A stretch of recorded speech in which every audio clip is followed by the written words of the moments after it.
Welcome to the NFL Week 1 review here on Single Leg Parlay. We got a lot to go over.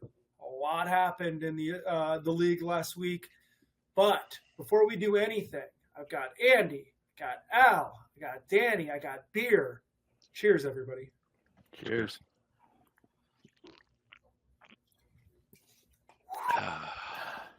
All right, everyone, I want you to hear this. Gambling is entertainment.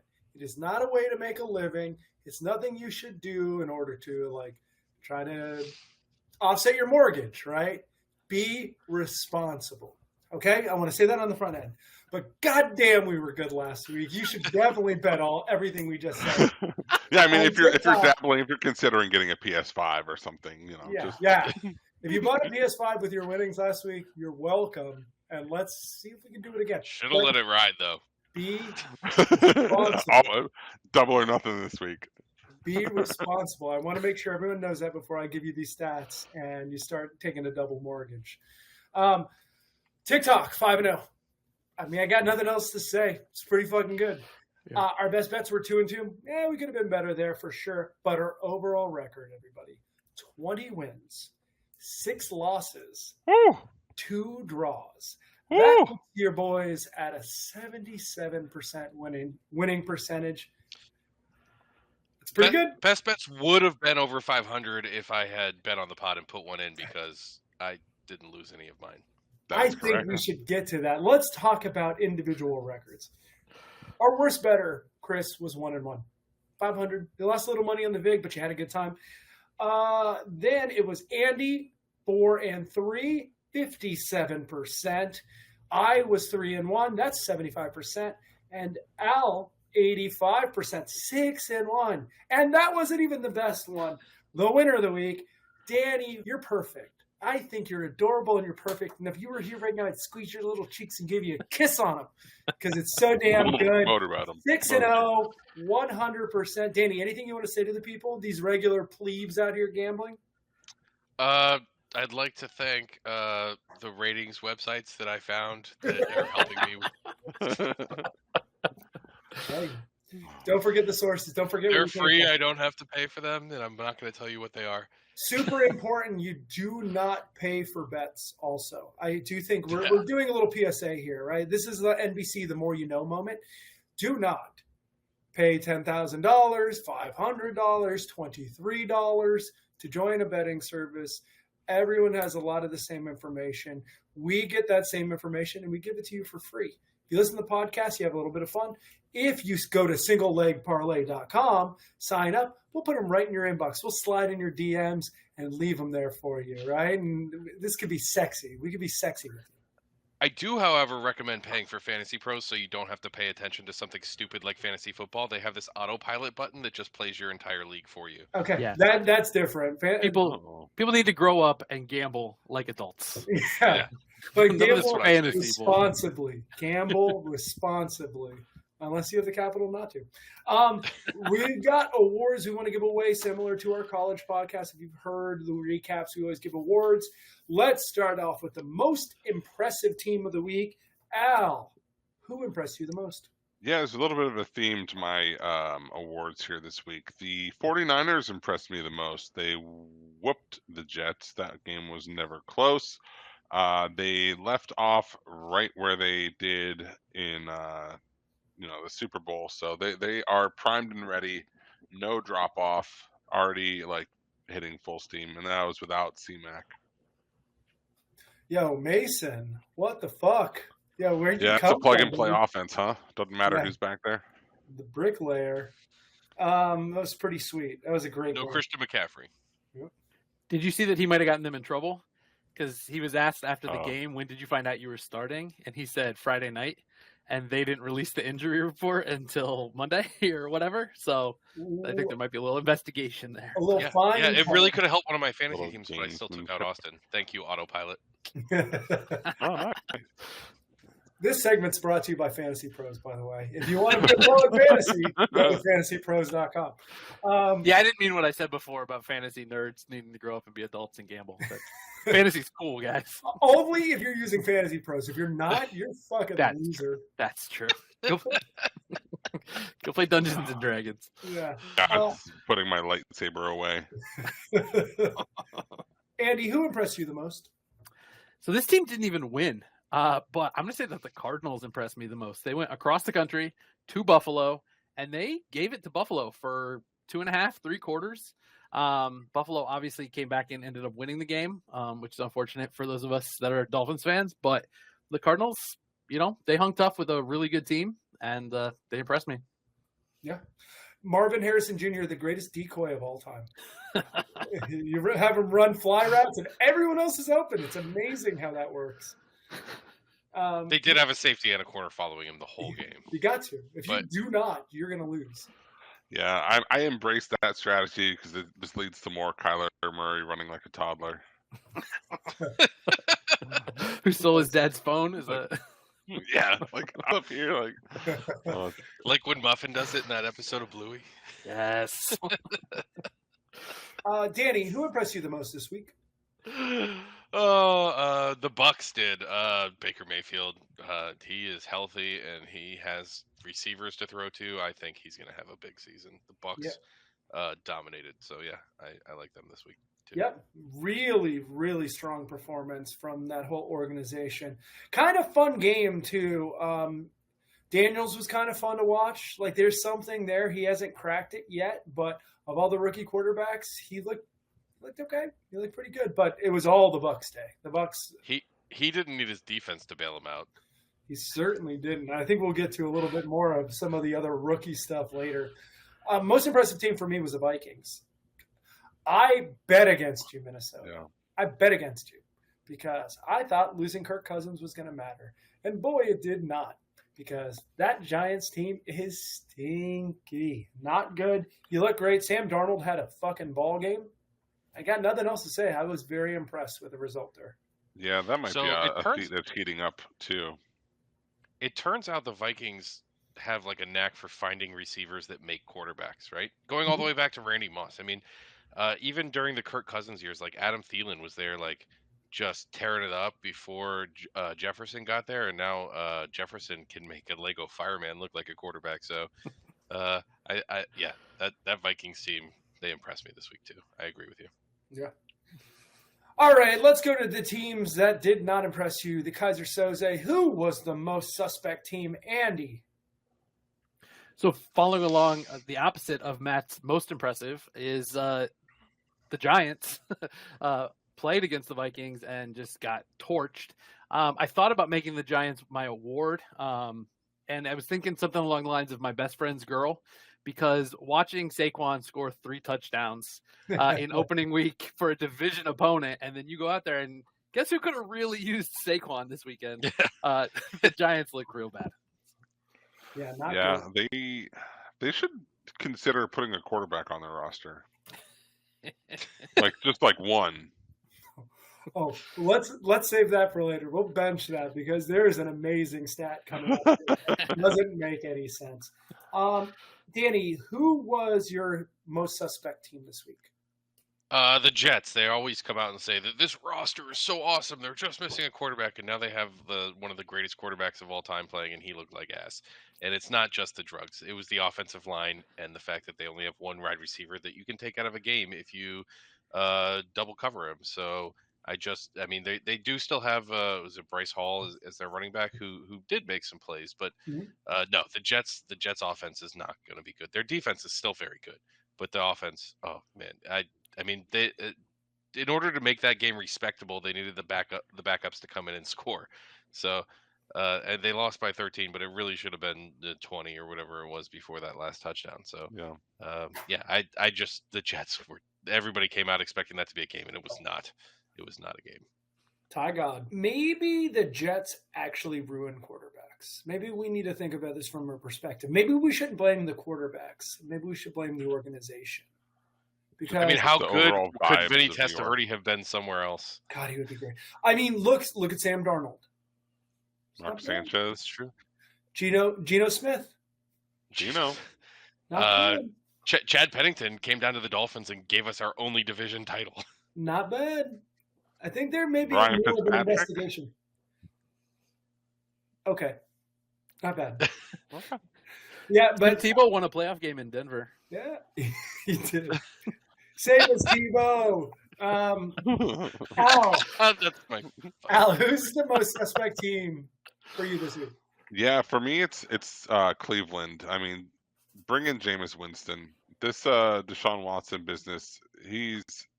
There's only one quarterback that comes to mind that is worse in the NFL that is getting snaps, and that little man plays in Carolina. But Cleveland is, yeah, they should not be a team that. This is not a team that should be favored with him under center.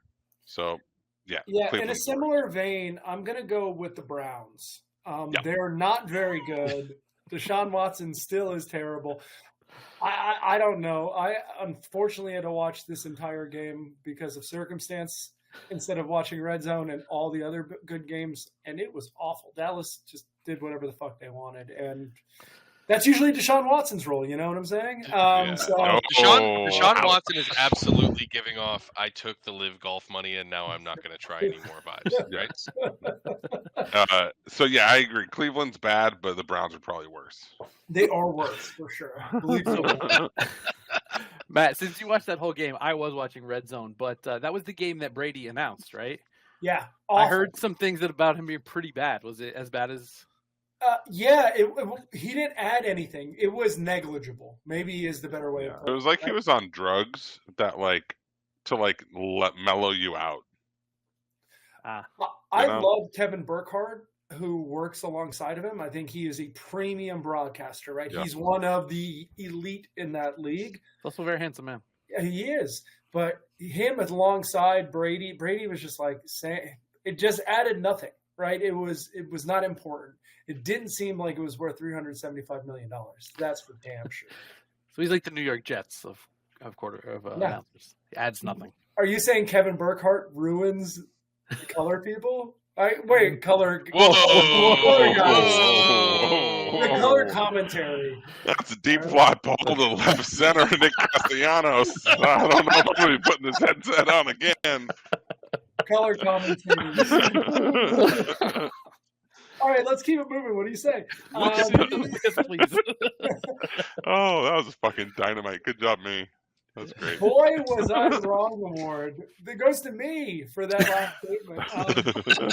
No, I'm going to go with the Giants. I think we illuminated that enough. They weren't very good. Danny, where were you wrong? The closest thing I was to being wrong was the Broncos, who pushed. You idiot. Man, you stink at this. I did need a late score for them to push, but still. Andy, who were you most wrong about? Cincinnati. The Bengals. I laid points with that team who lost to the Patriots. I think they're not going to be that bad all year, right? Like, this was just a fluke and they'll get it together. Their run defense was ass. Their run defense was ass, and that was not something I would expect out of Cincinnati. Stevenson just did whatever he wanted. So, you know what was interesting? Joe Mixon had a really good game in Houston. Do they need Joe Mixon? Is Joe Mixon the key in order to make the Cincinnati offense run? Right? Like that's the only thing I can think about. Jacoby Brissett is the equivalent of an NFL Snuggie to me. Like he always feels good. I know I'm going to get 180 passing yards. But you're embarrassed if someone sees you with it. I never want anyone outside of the house to see me in my Jacoby Brissett Snuggie. But it was weird. And I also think Jamar Chase may have lost a little bit of leverage in this negotiation where he wanted $1 more. It's like, bro, you were in that game. If he didn't play that game and that was the result, he's getting paid. But you were in that game and your team looked shitty. Is it possible it's Joe Burrow's hair that's the problem? Because it's not good. He's getting more and more Kevin McAllister. I don't know how it's possible. He's getting more and more Home Alone as he gets older. It's very odd. He looks like not as bad as Macaulay Culkin ended up as he got older, but he looks like what we all hoped Kevin McAllister would grow into. Kind of a bad boy. Macaulay Culkin has gotten his life back together. He was on Celebrity Jeopardy this season. I saw. I gotta say, I think Joe Burrow with the short cropped bleach blonde hair has a real like Jordan Vandersloot look to him. It's just bad vibes. I don't know who Jordan Vandersloot is. I don't know the reference. I don't either. Oh, that's the dude who murdered that girl in the Caribbean and then lied about it for like 5 years. Oh, he does. I just Googled it. Yeah. What did you just do? The deep cut. Deep cut. I binged it. Bless my heart. It is actually Bing. Just use the wrong verb. Bing says Jordan Andreas Petrus Vandersloot is a Dutch murderer. A Dutch murderer.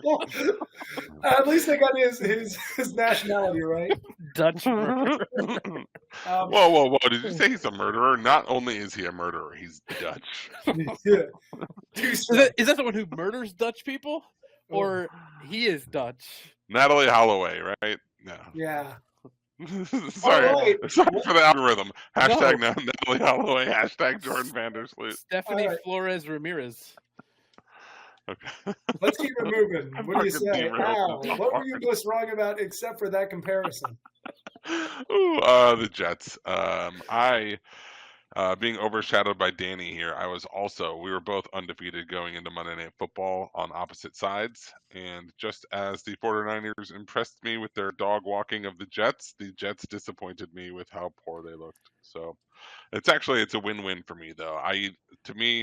I had a bet, and it was I was either considering it like I'm paying $25 to watch Aaron Rodgers suck, or I'm going to win $25. So, that's a win, even though it was a loss. It's a rare win that's a loss.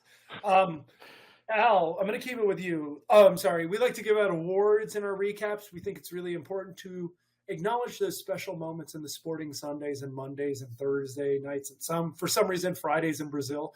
And recognize those who really impressed. Al, who was your award for this week? Yeah, so I'm all out of trophies and plaques, but I have a Fields medal that I'm giving out to Justin Fields for his medal in overcoming the backup quarterback, spot.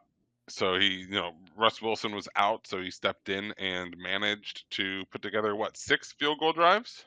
I believe is what it was, which was plenty to beat the Falcons. So, congratulations! It also seems like defense is good. It also seems like he's keeping the job for now, so he may have just permanently put Russ on the bench. Man, did you think you would see a Watt brother that was better than JJ? Dude, he's ridiculous. JJ Watt is like the most underrated defensive player of our lifetime, possibly.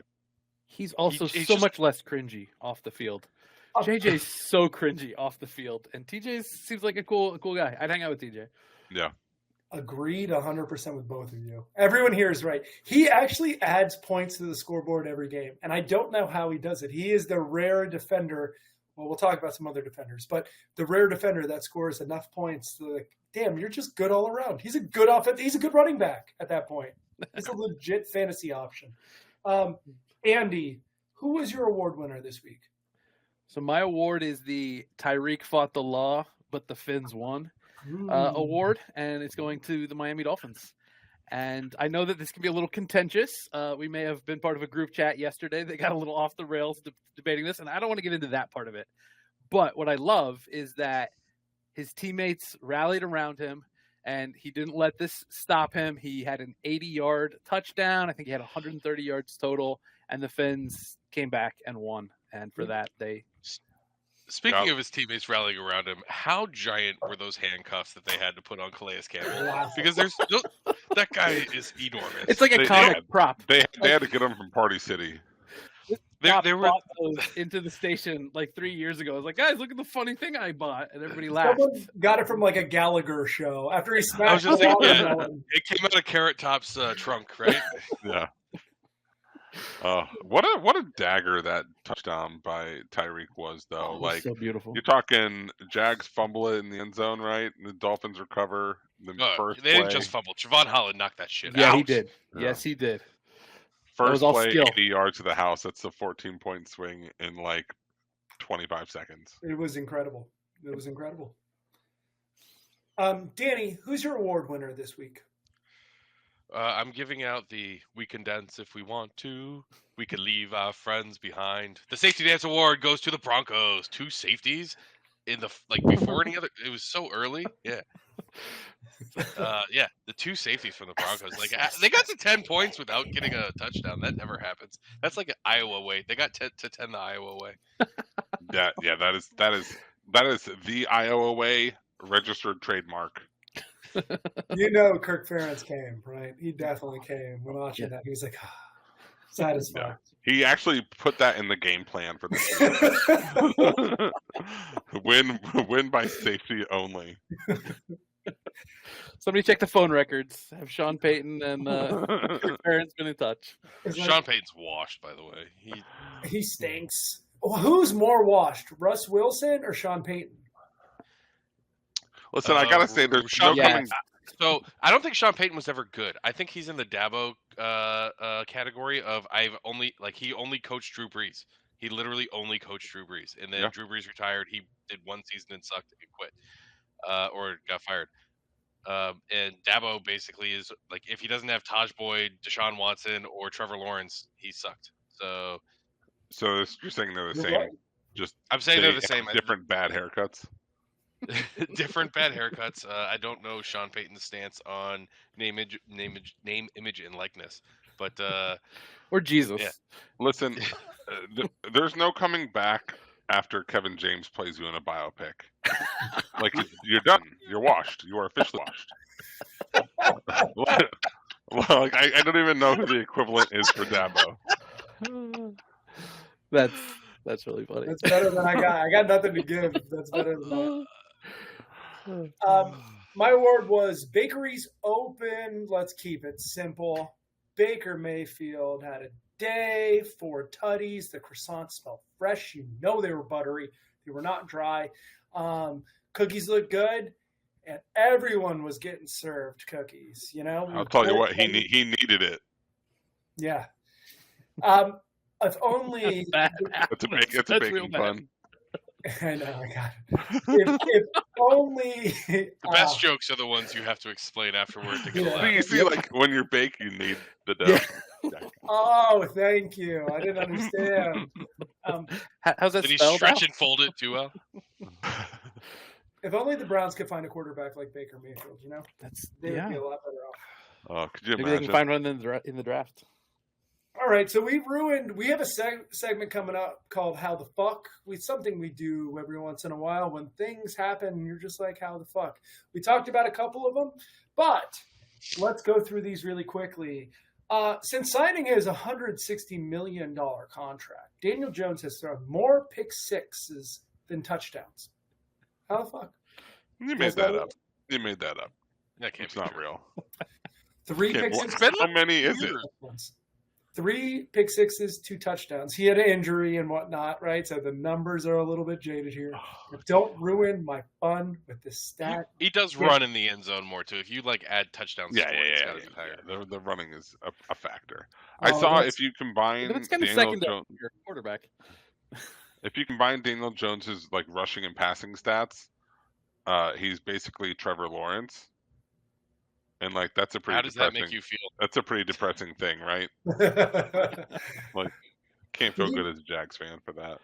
Did you see Daniel Jones leaving the game yesterday when everyone's like, give me $1 million. You got paid way too much. And how about you share some charity dollars? Everyone's just yelling at him after the game. That was great. That's a real pro heckling move, is to pivot to putting it on charity, being like, Daniel Jones hates poor children, and Daniel Jones hates orphans with cancer because he's keeping all his money instead of giving it away. That's a real New York move. We talked about the Broncos and their safety dance. I think it's important to know they were up 10-9 yesterday in that game without scoring a touchdown, which is a wild number to consider because if you think 10-9, you think tutty and field goal. You don't think 2 safeties, 2 field goals, baby. I actually think of how can you score one? It's 3 field goals and they must have scored 1 point somehow. But no, it was 2 field goals, 2 safeties. Here's an interesting stat. The Steelers had 3 drives yesterday of 9 or 10 plays. On those drives, they averaged 24 yards. What? On those 3 drives where they had 9 or 10 plays, they averaged 24 yards. They must have just Justin Fields sacks or something. Had to be go penalties going or like backwards. chunks, negative and positive chunks. How the fuck? Crazy though. It's a crazy one. Oh. Yeah, that's how the fuck. We did talk about Calais Campbell and Calais Campbell and the size of the handcuffs that need to be on that sumbitch. I do not know how it's possible. Quick question for the group. Are the Carolina Panthers the worst team ever? Andy, go. No, not yet. They're not the Lions from what year was it, Al? 08. Oh wait, I was almost gonna say 2000 to 2008. Yeah. There you go. Yeah. Yeah, until they go 0-18 or 0-17. So here's my thought. You know that there's just a fluke overtime touchdown that keeps the Dolphins out of that conversation, right? Yeah, hell yeah. Greg Camarillo, baby. That's right. So I know where I was when that happened. yeah, I bet many a Dolphin fan knows exactly where they were when that happened. That was the last game of the season, right? It might have been. I don't know. think so. But, okay. But anyway, my point is that the 0-18, 0-16, 0-7, whatever it is not the end all be all for what makes a bad team. There's just nothing good about this Panthers roster, like top to bottom. They do not have. I don't like. Where is the talent? They don't have talent at any position. They are quite deficient on talent. Yeah, they're not the worst team ever. The Dolphins a couple years ago under Brian Flores pretty fucking bad. They were losing by like 30 points to everyone for a stretch. They did improve quite quickly. But this Carolina team, just keep betting against them. That's what I'm going to do. Keep betting against them until they prove me wrong and show that they can cover. Until it gets to like double digits, I'm probably going to roll the dice there. I do have a question though. This is like changing topic, but are the Browns so bad strictly because of Deshaun Watson? Like if they swapped out Deshaun for Jameis starting this week, how many games do the Browns win? So Jameis, I don't think is a necessarily positive player. I think he could be a good influence. I think he could be fun. I think people like to rally around him. And I think he'd be great in the town of Cleveland. I think you'd see more yardage and more touchdowns. You'd also see more hilariousness, right? Like a lot of lulls in the chat. I'm saying the bottom, like the worst part of the quarterback position would not get any worse because you're getting the same with Deshaun Watson.